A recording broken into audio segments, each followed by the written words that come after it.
taking titanium white,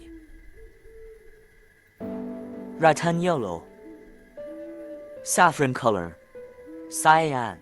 Fully dip the brush into the titanium white color.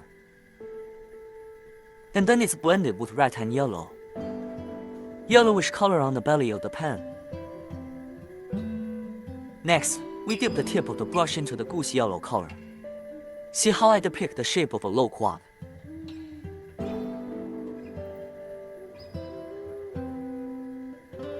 Dip the nib of the pen again into the goose yellow.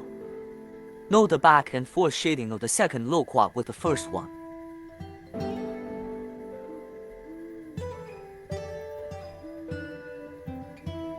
Again, a touch of gooseberry, a little bit of cerulean. You can see it's a little more green and tender.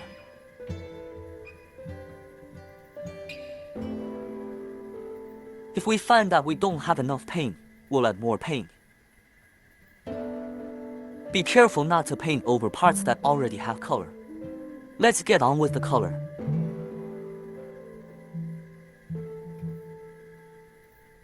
Use the brush to explain the overall shape of the loquat fruit. Control the moisture of the brush.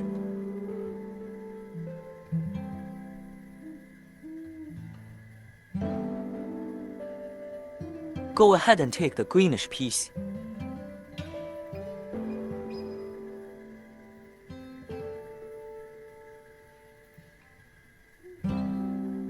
The nib blends darker colors.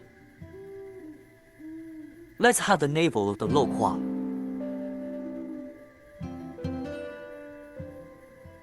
This also restores the image characteristics of the fruit itself. You have to be more careful when you draw here.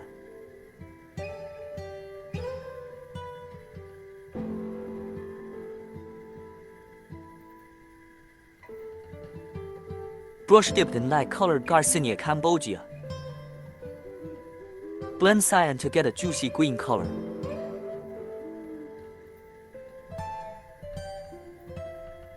Account for loquat leaves at the seam.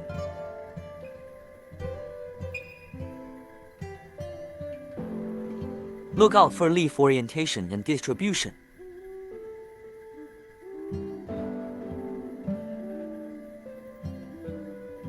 It's best to hold down the paper while you draw.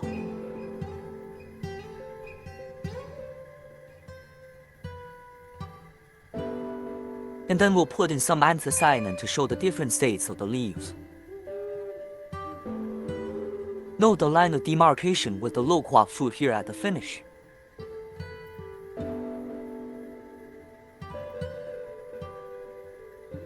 Here we're going to lighten the color.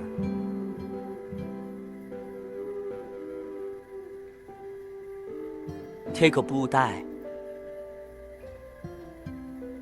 Let's draw a couple of leaves on the flip side. An outliner dipped in a deep, juicy green. Allow the leaves to dry and then outline the veins. Stick the paint many more times when you use an outliner pen. Outline leaf stems and veins.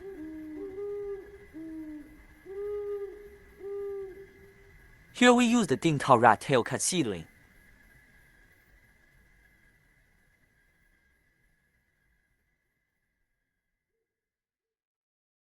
Squeeze in some burnt teal. Blend in some green. And then finally, we're going to connect the branches to the fruit, and we're going to be very smooth.